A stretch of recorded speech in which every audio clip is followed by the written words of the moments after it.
5 boys stood captured in history, their lives etched in faded glass. But when the photo was restored, a 6th figure appeared, one the records swore never existed. And his presence changes everything. Marcus Holloway had always found solace in the dusty corners of estate sales, where forgotten memories gathered like cobwebs in cardboard boxes. As a freelance archivist specializing in historical photography, he'd learned to spot treasures among the debris of lives lived and lost. The Meridian House estate sale in the fictional town of Ashford Valley promised nothing extraordinary, just another Victorian mansion being gutted by distant relatives, eager to convert antiques into cash. Marcus arrived early on that gray October morning, his practiced eye scanning tables of tarnished silver and moth-eaten textiles. It was in the basement, tucked beneath a stack of moldering ledgers, that he found the photograph that would consume the next 3 months of his life. The image was mounted in an ornate silver frame, the kind popular in the 1870s.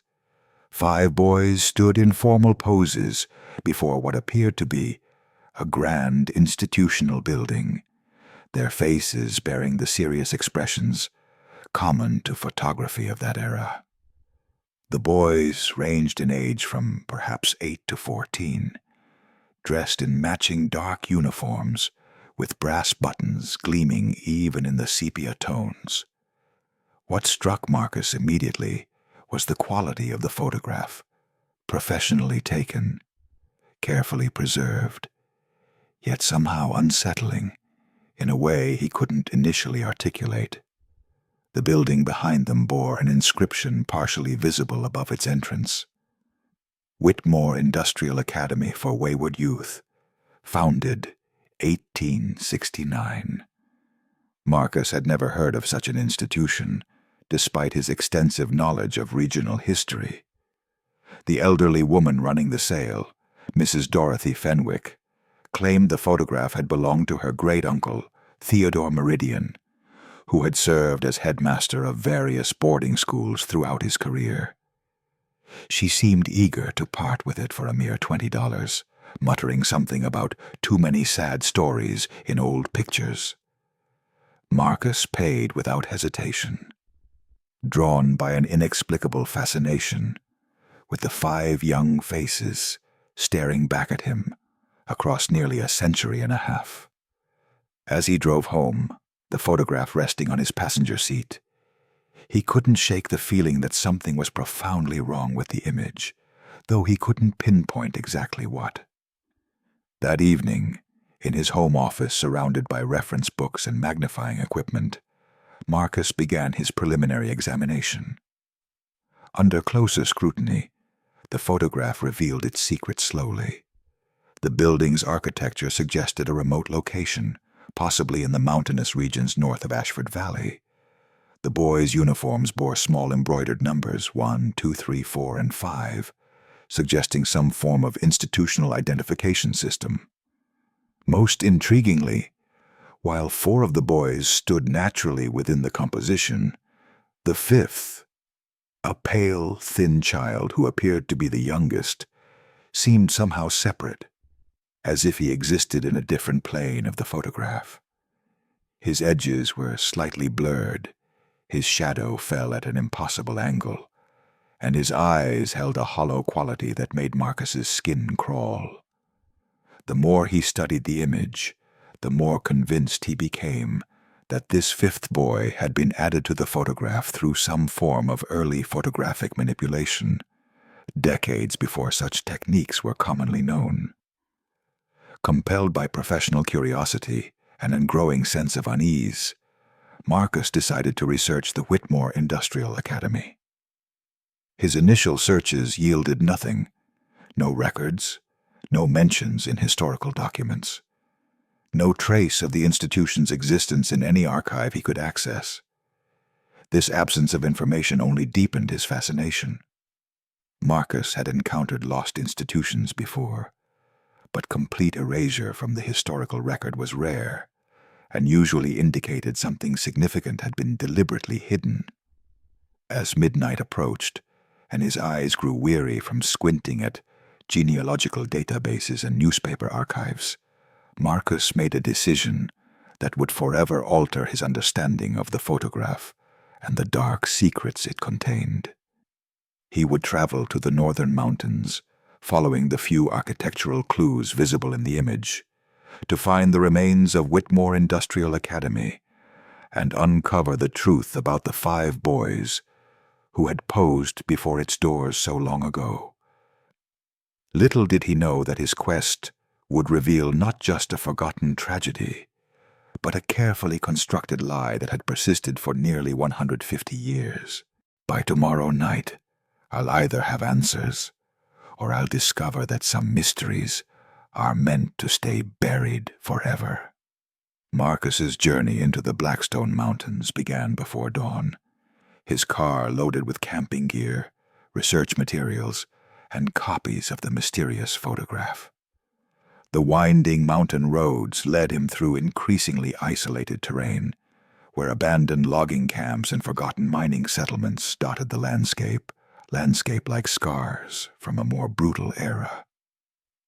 Using the architectural details visible in the photograph, a distinctive bell tower, unique stonework, and the positioning relative to mountain peaks, Marcus had narrowed his search to a remote valley that local maps identified simply as Whitmore Hollow. The coincidence of names felt too significant to ignore, though no current residents seemed to remember any academy ever existing in the area. After hours of hiking through dense forest, Marcus discovered the ruins exactly where his calculations had predicted they would be. The Whitmore Industrial Academy had indeed existed, though now only crumbling stone foundations and a partially collapsed bell tower remained. Weathered granite blocks lay scattered among the undergrowth, and Marcus could still make out the institutional layout: dormitory buildings, a central administrative structure, and what appeared to have been a workshop or laboratory. The most unsettling discovery came when he found the exact spot where the photograph had been taken: a stone terrace before the main building, where 5 small rectangular depressions in the weathered rock suggested where the boys had stood. The positioning matched the photograph perfectly, confirming that this forgotten ruin was indeed the Whitmore Industrial Academy. In the collapsed remains of what had been the administrative building, Marcus made his first major breakthrough. Buried beneath fallen timber and debris, he uncovered a metal strongbox that had somehow survived nearly a century and a half of abandonment. Inside, wrapped in oiled cloth, were the Academy's enrollment records, financial ledgers, and correspondence dating from 1869 to 1877. The documents painted a disturbing picture of an institution that operated far from any oversight, taking in wayward boys from families across the region. The enrollment records were meticulous, listing each student's name, age, family background, and behavioral infractions that had led to their placement at Whitmore. Marcus traced through the list with growing fascination, looking for any mention of the 5 boys from the photograph. The breakthrough came in the records from 1877, the year Marcus had estimated the photograph was taken based on clothing styles and photographic techniques.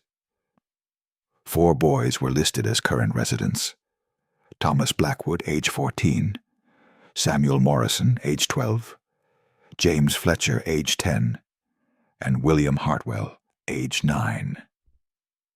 Their descriptions and ages matched 4 of the boys in the photograph perfectly, but there was no 5th boy listed in the 1877 records. Marcus checked and rechecked the enrollment logs, student rosters, and even punishment records, but could find no trace of a 5th resident that year. However, in the 1875 records, he discovered an entry that made his blood run cold. Daniel Ashford, age 7, Deceased February 15th, 1875. Cause: exposure following attempted escape. Body interred in academy grounds as per standard protocol. The implications hit Marcus like a physical blow. Daniel Ashford had died 2 full years before the photograph was taken. Yet there he was in the image, the pale, ethereal 5th boy whose presence had seemed so unnatural. Marcus's hands trembled as he examined the death record more closely. The entry was written in a different hand than the other records, and several details had been crossed out and rewritten. The phrase "attempted escape" had been added above what appeared to be "suspicious circumstances," and the date had been changed multiple times. As evening shadows lengthened across the ruins, Marcus realized he had stumbled upon something far more sinister than a simple photographic curiosity. Someone had deliberately added Daniel Ashford's image to the 1877 photograph, creating a ghostly memorial to a child whose death had been covered up and whose existence had been systematically erased from official records. I'm not just looking at an old photograph anymore. I'm looking at evidence of murder, and someone went to extraordinary lengths to make sure this boy was never forgotten. Armed with Daniel Ashford's name and the disturbing evidence of a potential cover-up, Marcus returned to Ashford Valley with renewed determination and a growing sense of dread.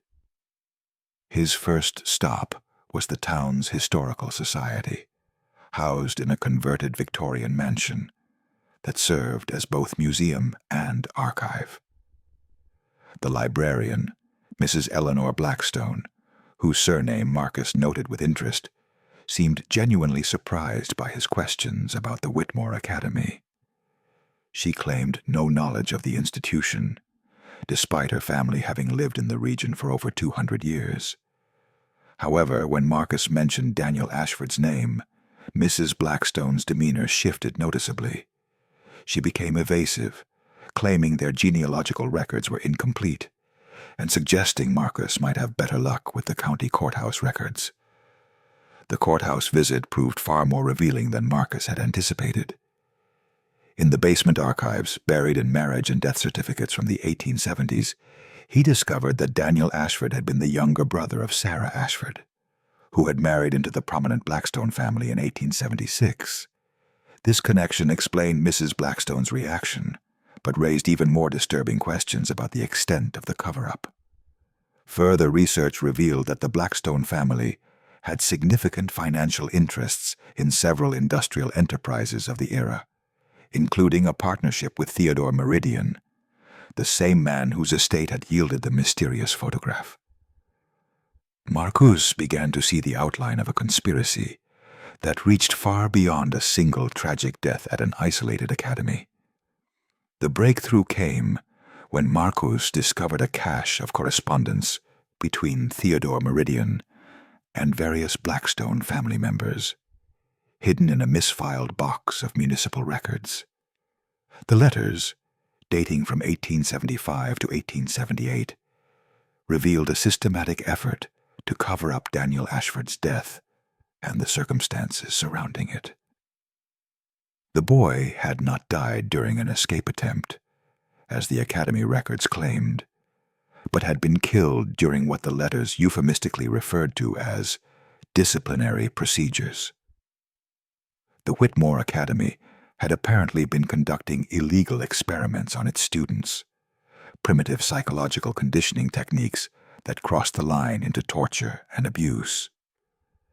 Daniel Ashford had died during one such session, and his death threatened to expose not only the Academy's illegal practices, but also the financial network that supported them.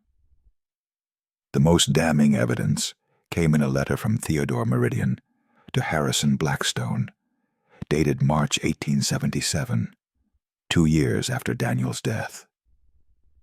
Meridian wrote, "The photograph has been completed as requested.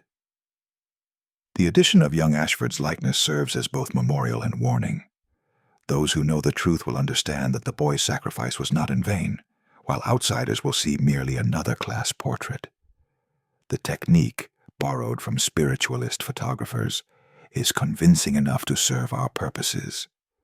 Should questions ever arise about the boy's fate, we can point to his presence in the 1877 photograph as proof of his continued enrollment. The letter went on to detail how Daniel's body had been secretly buried on Academy grounds, and how his family had been told he had died of pneumonia while visiting distant relatives. Marcus realized he was holding evidence of not just murder and cover-up, but of a sophisticated conspiracy that had utilized cutting-edge photographic manipulation to create a false narrative. The ghost in the photograph was not supernatural, but the result of a deliberate effort to insert Daniel Ashford's image, likely taken from an earlier portrait, into the group photograph of surviving students. This elaborate deception had served multiple purposes. It provided alibis for the conspirators, created a false timeline that obscured the boy's actual death, and satisfied family members who might otherwise have asked uncomfortable questions. As Marcus sat in the courthouse archive, surrounded by the evidence of a 150-year-old conspiracy, he understood that his discovery had implications that extended far beyond historical curiosity. The Blackstone family still held significant influence in Ashford Valley, and there were likely descendants who would not welcome the exposure of their ancestors' crimes. I'm not just uncovering history anymore. I'm about to destroy reputations, family legacies, and carefully maintained lies that have shaped this entire community for nearly a century and a half. The final pieces of the puzzle fell into place when Marcus gained access to Theodore Meridian's personal effects, stored in the attic of the Meridian House estate. Mrs. Dorothy Fenwick, perhaps sensing the gravity of Marcus's investigation, had decided to cooperate fully with his research. Among Meridian's papers, Marcus discovered detailed documentation of the photographic manipulation process used to create the ghostly fifth boy in the 1877 image. Meridian had indeed learned the technique from spiritualist photographers of the era, who regularly created spirit photographs by superimposing images of deceased individuals onto portraits of the living. The process involved multiple exposures and careful darkroom work, representing cutting-edge technology for its time. More horrifying were Meridian's private journals, which detailed the systematic abuse that had occurred at Whitmore Industrial Academy. The institution had served as a testing ground for primitive behavioral modification techniques, funded by wealthy families who believed they could reform difficult children through psychological manipulation and physical punishment. Daniel Ashford had been subjected to isolation, sensory deprivation, and what Meridian clinically described as corrective trauma induction. The boy's death had been the inevitable result of techniques that pushed vulnerable children beyond their psychological breaking points. Meridian's writings revealed no remorse, only frustration that Daniel's death had threatened to expose the Academy's operations and his own lucrative consulting arrangements with prominent families. The conspiracy to cover up Daniel's death had involved not just the Blackstone and Meridian families, but also local law enforcement, medical officials, and even clergy members who had been either bribed or blackmailed into silence. The photograph had been the centerpiece of an elaborate deception that allowed the Academy to continue operating for 2 more years, before being quietly shut down in 1879. The surviving 4 boys from the photograph had been relocated to other institutions, their memories of Daniel's death suppressed through a combination of threats and psychological manipulation. Marcus traced their later lives through public records and found that none had ever spoken publicly about their experiences at Whitmore Academy. Marcus's investigation revealed that the modern implications of this historical crime extended far beyond academic interest. The Blackstone family fortune, built on investments made with money that should have compensated Daniel Ashford's family, had grown into a substantial local business empire. Several prominent citizens of Ashford Valley, including the mayor and police chief, were direct descendants of those involved in the original cover-up.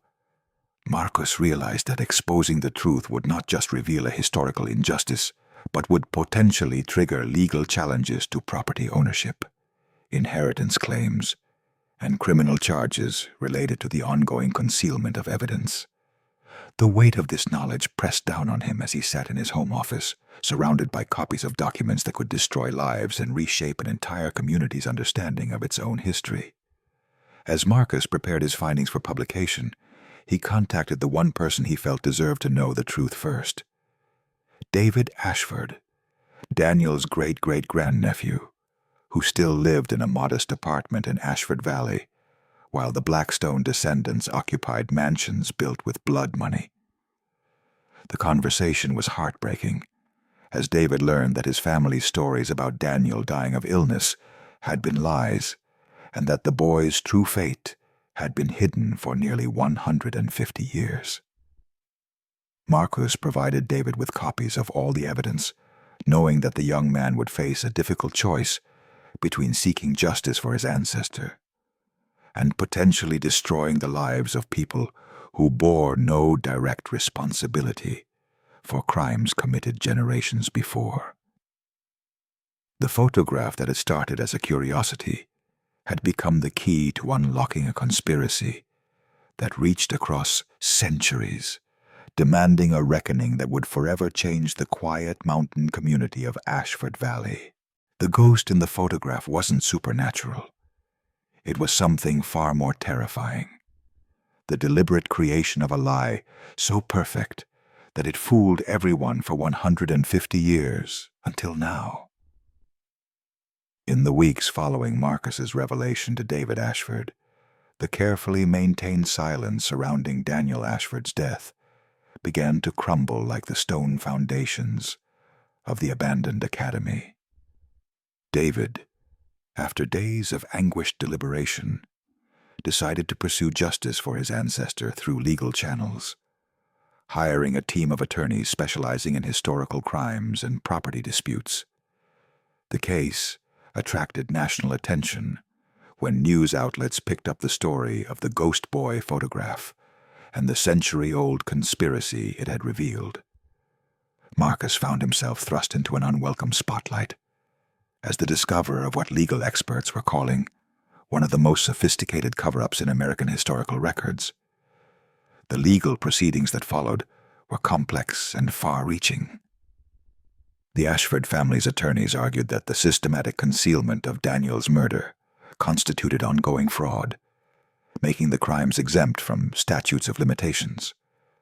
They filed wrongful death claims against the estates of deceased conspirators and challenged property transfers that had been made with money that rightfully belonged to Daniel's family as compensation for his death. The Blackstone family and other descendants of the original conspirators found themselves facing not just financial ruin, but criminal charges related to their knowledge of the cover-up and their ongoing concealment of evidence. Mrs. Eleanor Blackstone, who had initially denied knowledge of the academy, was forced to admit that family documents detailing the conspiracy had been kept in a private safe for generations. The photograph itself became a central piece of evidence in multiple legal proceedings, its manipulation serving as proof of the elaborate lengths to which the conspirators had gone to hide their crimes. Photographic experts testified about the sophisticated nature of the doctoring, while historians provided context about similar cover-ups in the era of unregulated industrial schools and orphanages.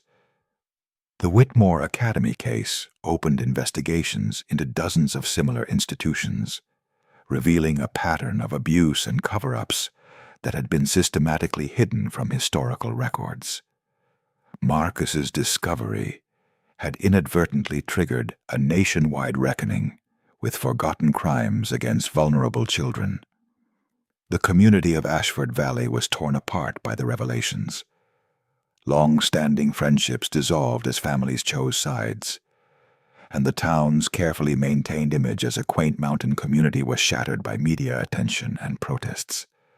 Some residents blamed Marcus for disrupting their peaceful lives, while others praised him for finally bringing justice to a forgotten victim.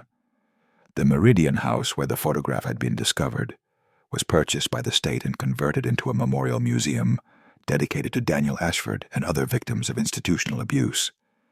Theodore Meridian's name was removed from the local school that had honored him for over a century, replaced with Daniel Ashford Elementary School. As the legal battles continued, Marcus struggled with the unexpected consequences of his historical investigation. Death threats from anonymous sources forced him to relocate temporarily, while his academic reputation was both enhanced and complicated by his role in exposing the conspiracy. The photograph that had once been a mere curiosity now resided in a climate-controlled evidence locker, its ghostly fifth boy having finally achieved the recognition he had been denied in life. Marcus often wondered if he had made the right choice in pursuing the truth, knowing that his decision to investigate a simple estate sale discovery had destroyed lives, revealed uncomfortable truths about American history, and forced a community to confront the sins of its ancestors. Sometimes the truth is a burden too heavy for the present to carry, but justice delayed is not justice denied. It's justice waiting for someone brave enough to demand it. 2 years after Marcus first discovered the photograph at the Meridian House estate sale, the legal and social upheaval it had triggered finally began to reach resolution. The courts ruled in favor of the Ashford family in most of their claims, awarding them substantial financial settlements that included not just compensation for Daniel's wrongful death, but also damages for the century and a half of concealment that had deprived his descendants of their rightful inheritance. The Blackstone family fortune was largely redistributed, with significant portions going to establish a foundation dedicated to investigating historical crimes against children and supporting survivors of institutional abuse. Several descendants of the original conspirators faced criminal charges for their roles in maintaining the cover-up, though most received suspended sentences in recognition of their inherited, rather than original guilt. The photograph itself was eventually returned to the Ashford family, though not before extensive analysis by forensic experts and historians confirmed every detail of Marcus's investigation. The image was displayed in the Daniel Ashford Memorial Museum, accompanied by comprehensive documentation of the conspiracy and its exposure. Visitors from around the world came to see the Ghost Boy photograph, drawn by the remarkable story of how a simple estate sale discovery had revealed a sophisticated 150-year-old crime. The museum also featured exhibits on other institutional abuses of the era, making Daniel's tragedy part of a broader historical narrative about the vulnerability of children in unregulated care facilities. Marcus's role in exposing the conspiracy had fundamentally changed his life and career. While some criticized him for disrupting a community's peace, historical and legal organizations recognized him with numerous awards for his dedication to uncovering historical truth, regardless of personal cost. He wrote a book about the investigation that became a bestseller, with proceeds donated to organizations supporting survivors of childhood institutional abuse. The publicity surrounding the case led to dozens of similar investigations across the country, as other researchers began examining suspicious gaps in historical records and questioning official narratives about missing children and closed institutions. The town of Ashford Valley eventually healed from the trauma of the revelations, though it was forever changed.